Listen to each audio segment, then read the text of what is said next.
dos pasos muy importantes. El gluten es una clase de proteína, si no lo han leído, ¿no? Por lo tanto, la determinación de proteínas normalmente se lleva a cabo por el método Kendall. El método Kendall es un método de digestión realmente, el cual se lleva con ácido sulfúrico al 32% normal, 98% de ácido sulfúrico, puro prácticamente se utiliza, el cual se lleva a 380, 390 grados centígrados, no me acuerdo ahora la temperatura, le pido disculpa, y se degrada. 380 creo que dice Maxi. 380, sí. Y se degrada, o sea, se forma lo que se denomina digestión. Se hace una doble digestión, primero una digestión ácida y luego una digestión básica, ¿no?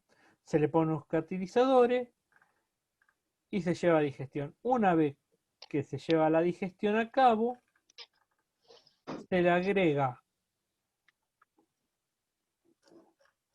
perdón, se hace una destilación para eliminar el hidróxido de sodio, ¿no? Es complicado. Lo principal, chicos, no los quiero matar con esto. Lo principal que es una digestión, los cuales después se termina titulando el nitrógeno, la cantidad de nitrógeno. Y después eso se va por tabla y se saca qué cantidad de proteínas tenía el grano. Lo importante es eso, que es una digestión, la cual es una titulación directa de nitrógeno, indirecta de cantidad de nitrógeno, y después por tabla se calcula la cantidad de proteínas. En eso se basa el método Kendall, ¿no? Como ustedes ven acá, son equipos, ya están en los equipos de digestión y los equipos de destilación y de gestión automático del equipo Kendall. Ya es todo automático, ya no son más así manuales, como todo. Es una técnica bastante riesgosa, ya que trabajar con ácido sulfúrico, el ácido sulfúrico degrada todo lo que toca. Digamos, deshidrata realmente. Al azúcar, por ejemplo, que una cadena de carbohidratos te la deja en carbón. Te saca todas las moléculas de agua que tiene. ¿Se entiende más o menos cuál es el método Kendall? El principio de acción, ¿no? Sí. Bueno. Y después tenemos el gluten. Tenemos normalmente los trigos, las proteínas de trigo están compuestas por albúmina, globulina, proteosa, prolamina o gliadina y glutenina. Estas dos últimas son insolubles en agua y forman el gluten. Son importantes ya que le va a dar la propiedad panadera al trigo. Por eso el trigo es uno de los cereales por excelencia para hacer pan, ya que tiene estas dos proteínas en buenas proporciones y permite esto, tener una buena elasticidad y una buena fuerza o tenacidad para que se forme, junto con la levadura, se forme la miga del pan y lo hagan de mayor volumen y blando, ¿no? Tenemos el gluten, bueno, propiedades del gluten que aporta la masa, tenacidad, elasticidad y extensibilidad. Método para determinar el gluten, tenemos tres tipos de gluten: gluten húmedo, el índex y el seco, los cuales se determinan todo uno por uno. Primero determinamos el gluten húmedo, que es con un glucomatic, el cual cuenta con una amasadora, el cual amasa 10 gramos de gluten con una solución salina de 5 miligramos de agua. Eso forma una bolita de masa y después la lava. Deja gotear, la técnica original son 100 gotas por minuto, eso se va lavando y se obtiene así el gluten puro. Una vez que tengo el gluten puro, lo de acá al lado es una centrifugadora, se centrifuga alrededor de 3000 revoluciones por minuto durante 2 minutos. si no me equivoco, no me acuerdo el tiempo, se centrifuga y ahí obtenemos, si le ponemos las celditas especiales para gluten 1000, tenemos el gluten index, o directamente tenemos el gluten húmedo y el index se puede hacer en el mismo paso. El gluten index son unas celditas perforadas, las cuales al girar pasa algo del otro lado, o sea, como que se quiere separar el gluten. Dependiendo qué proporción se separe de gluten, me va a dar una calidad de gluten. Normalmente el gluten index ronda entre los 97 y 98%, que sería lo normal. Menos de esa cantidad quiere decir que hay algún problema en el gluten. Por lo tanto, el gluten no es bueno, es otra medición de gluten. Y lo último que tenemos acá es un desecador de gluten, que es como si fuera una waflera, una plancha doble que levanta temperatura. Ponemos la bolita de gluten, la aplastamos y la seca. ¿Se entiende? Bueno, acá está todo el procedimiento. Ahí tienen el link para verlo, el gluten index, acá le hace la explicación. Factores que afectan el gluten, bueno, los cambios de temperatura durante el periodo lechoso, el del agua, el nitrógeno, tiene que ver mucho con la cantidad de gluten que va a formar.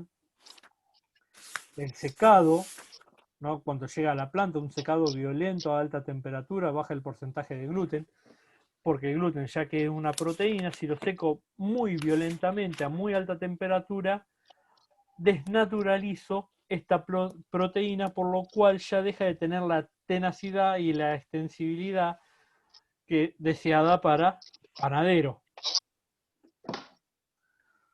¿no? Comprensión de los resultados, bueno, un valor normal de gluten es 28%, del 18 al 24% se considera un gluten bajo, normalmente estos son gluten para pasta, más que nada 18 al 22 van para pasta, 24 al 28 van para pan común, mayor a 28, de 30 a 32 se utiliza para panadería, más que nada para pan dulce, todo eso que necesita una buena tenacidad, ya que necesita sostener lo que son las frutas, chocolate, dentro del pan dulce, y después también las galletitas snack, las tipo criollita, spray, todo eso también necesitan un gluten muy alto.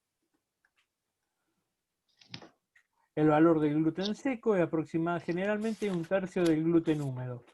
Por ejemplo, si de gluten húmedo le da 30, de gluten seco va a rondar aproximadamente los 10, el 10%. ¿Se entiende? Y el valor por ciento acá está de gluten íntegro entre el 97 y 98%. Jorge, Sí. ahí Maxi dice en los videos que por ahí un trigo de un rendimiento más alto tiende a que baje un poco el gluten. Sí, es verdad eso. ¿Qué pasa? Que normalmente el trigo o te forma almidón o te forma proteína. Si el trigo empieza a formar muchas proteínas, necesita mayor gasto de energía, ¿no? Porque necesita mucha absorción de nitrógeno de la tierra. Y te forma proteína que por ahí es más pesada, pero te forma menos grano. En vez de un grano más almidonoso, un grano con menor gluten, normalmente no utiliza tanto nitrógeno, te utiliza más el dióxido de carbono, el poder de la fotosíntesis en sí, ¿no? Esto también tiene que ver con todos los nutrientes que tiene la tierra, porque va muy de la mano. Claro. Y en qué momento fertilizás. Por ejemplo, es diferente si fertilizás al principio del trigo o en el momento del encañado. Cuando vos estás fertilizando en el momento del encañado, lo más probable es que favorezca a un gluten alto, pero a un rinde, más vale, bajo. También tiene que ver mucho, ¿no? El tema de el El fotoperiodo, del destino. clima. ¿Cómo? el destino que le quieras dar vos, pues. Exactamente, el destino que le quiera dar yo al grano. Si es para exportación, y voy a intentar que tenga mínimo de proteína el 11% para que no me castiguen en el puerto por proteína baja, pero por gluten no me voy a molestar mucho. Sí. Si yo quiero meterlo en un molino, y sí, voy a intentar que tenga un mejor gluten. Se bonifica muy bien el contenido del gluten. Por eso, siempre normalmente sí, es inversamente proporcional el tema del rinde con el tema del gluten, digamos. Claro, o es uno o es el otro, las dos cosas no. Claro, pero tampoco te va a bajar si vos con almidón alto, con mayor, por ejemplo, un trigo te rindió 4.500 kilogramos con bajo contenido de gluten y con alto contenido de gluten y no te va a rendir 2.000. Te va a rendir 3.000, 3.500. Ujú. Te baja un poco el porcentaje del rinde, pero no mucho tampoco. Claro. Ah, Y todo dependiendo de qué clase de gluten, qué clase de trigo utilice, la variedad. Por ejemplo, el meteoro es uno de los trigos por excelencia para panadero. Así que hay que ver también mucho la variedad. Juega qué clase de trigo estoy utilizando para ver qué cantidad de gluten y qué cantidad de almidón. Digamos, acuérdense que el trigo es un cereal, por lo tanto tiene un endosperma almidonoso y tiene más el trigo tiene 77-78% del peso total en almidón, en harina, ¿no? ujú. Así que bueno, eso después mezclado ahí con gluten, ¿no? De ahí se verá que es lo que sale. Hay muchos factores realmente que afectan el contenido del gluten.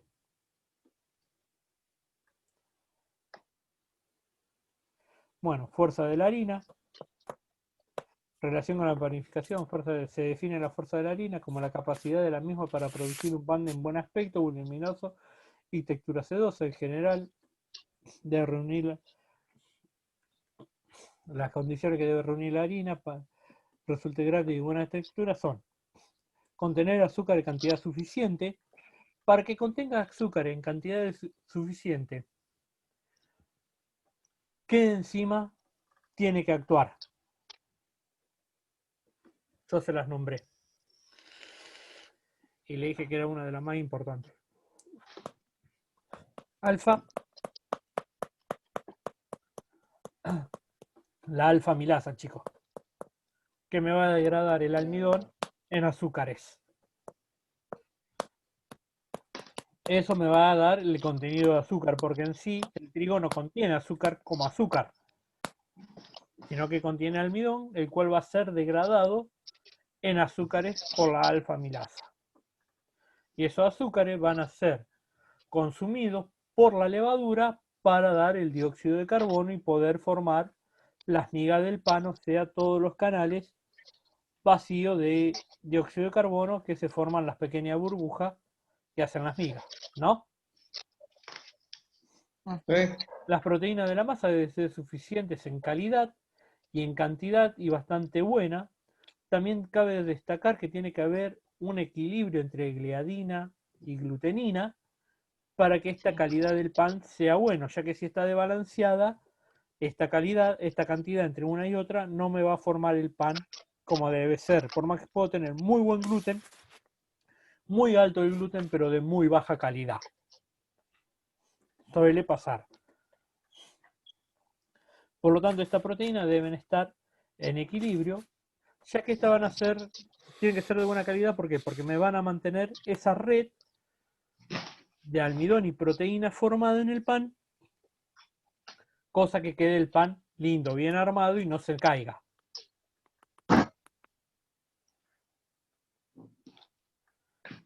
Bueno, y después la masa debe estar a punto de maduración en el momento de hornear. normado y la cocción sea prácticamente la pericia y condiciones adecuadas, ¿no?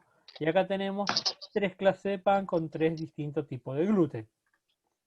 El 20%, si ustedes ven, se me formó muy bajito, prácticamente no leudó. Las migas son desparejas, me forman huecos. El 30%, si ustedes ven, ya está mucho mejor formado, no está tan alto, tiene un buen volumen. Y después tengo el 40% que tiene un volumen mucho mayor, ¿no? Y otro tipo de condiciones de miga. Lo que se busca siempre es el central. Esta clase de pan, así, que no sea de mucho volumen ni de mucha cáscara. ¿Se entiende? Sí. Bueno, entonces el gluten me da las condiciones panadera, ya que me da la extensibilidad y la elasticidad de la masa, y es el encargado de formar las burbujas y sostener la estructura del pan. ¿No? Sí. Bueno. ¿Dudas?